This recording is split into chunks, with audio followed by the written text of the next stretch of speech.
बाबा ने अणुजीवन के प्रचार का काम सौंपा। 80 दशक के उत्तरार्ध में बाबा ने माइक्रोवाइटा अणुजीवन नाम से एक वैज्ञानिक सिद्धांत प्रतिपादित किया। अणुजीवन अति सूक्ष्म पदार्थ होता है। ये इतने सूक्ष्म होते हैं कि एक इलेक्ट्रॉन के निर्माण में लाखों अणुजीवन की आवश्यकता होती है। इसका अर्थ हुआ एक अणु में अरबों खरबों अणुजीवन होते हैं। अणुजीवन विभिन्न स्तरों पर कार्य करते हैं। आध्यात्मिक प्रगति में भी वे सहायक है। भविष्य में वैज्ञानिक इस बात का पता लगा लेंगे कि अमुक वस्तु में अणुजीवों की कितनी संख्या है। माइक्रोवाइटा सिद्धांत के आधार पर उसी प्रकार की नई वस्तु पैदा कर लेंगे। बाबा ने कहा था, अणुजीवन सिद्धांत 400 साल पहले दिया गया है। उन्होंने इस सिद्धांत को इसलिए दिया ताकि मानव कल्याण के लिए इस प्रकार शोध का कार्य तीव्रतापूर्वक किया जा सके। बाबा ने इसके प्रचार के लिए एक भूमंडलीय माइक्रोवाइटा स्टीयरिंग समिति का गठन किया। इस समिति में मेरे अतिरिक्त और कई दादा थे। इस समिति का उद्देश्य अणुजीवन सिद्धांत का प्रचार प्रसार करना था। इस कार्य में प्रगति की रिपोर्ट बाबा प्रतिदिन लेते थे। मैंने 2 कार्यक्रम आयोजित किया, एक मुंबई में और दूसरा दिल्ली में। मुंबई के कार्यक्रम का स्थान आणविक शोध केंद्र और दिल्ली में था अखिल भारतीय आयुर्विज्ञान संस्थान। बॉम्बे वाले कार्यक्रम में प्रख्यात अणुवैज्ञानिकों का दल बाबा द्वारा प्रतिपादित माइक्रोवाइटा सिद्धांत को सुनने समझने आया था। अमेरिका और यूरोप से आए दादाओं ने इस पर वक्तव्य किया।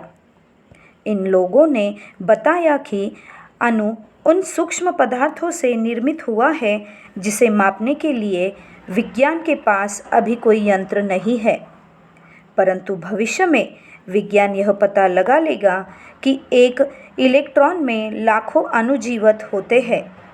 अणुजीवन ऊर्जा की मूल इकाई है। ब्रह्मांड ऊर्जा से भरा हुआ है। अणुजीवन मानसिक स्तर पर भी कार्य करता है। यह मानसिक क्रिया को प्रभावित करता है।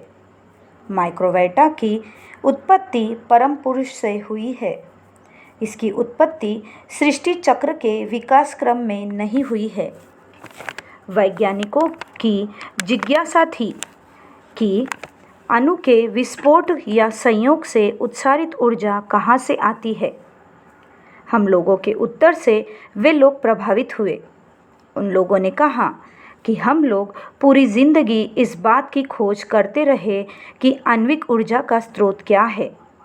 माइक्रोवाइटा सिद्धांत ने स्पष्ट कर दिया कि पदार्थ का स्रोत परम चेतना है। पदार्थ वह नहीं है जिस रूप में अभी तक हम लोग इसे समझते थे। अणुजीवन पर संपन्न कार्यक्रम को मुंबई के सभी प्रमुख समाचार पत्रों ने प्रकाशित किया था। बाबा को यह जानकर अति प्रसन्नता हुई कि वह समिति उनके द्वारा प्रतिपादित माइक्रोवाइटा सिद्धांत का प्रचार प्रसार बखूबी कर रही है।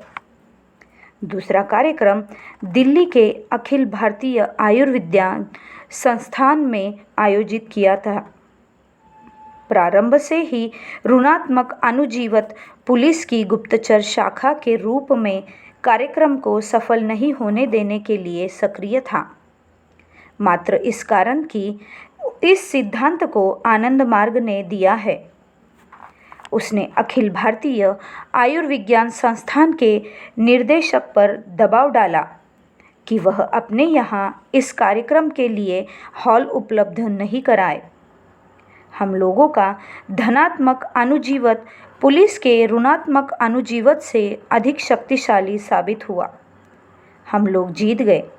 अखिल भारतीय आयुर्विज्ञान संस्थान ने इस आधार पर कि यह शैक्षणिक कार्यक्रम है, पुलिस का इन सब से कुछ लेना देना नहीं है, हम लोगों के साथ सहयोग किया।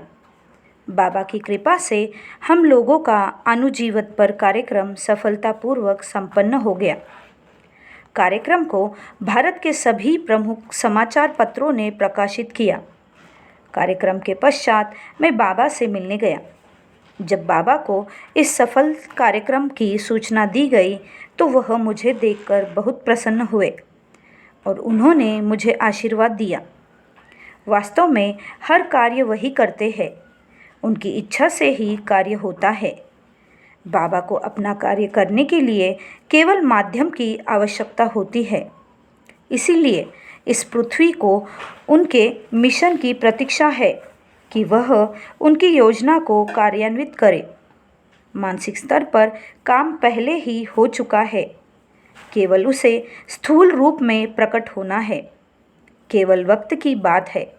इसे होना ही है क्योंकि यह उनका संकल्प है। विज्ञान के क्षेत्र में द्रुत गति से काम हो रहा है। यह आगे बढ़ रहा है। वह निरंतर आगे बढ़ता जाएगा। विज्ञान की आलोचना कर इसे आगे बढ़ने से कोई रोक नहीं सकेगा। बाबा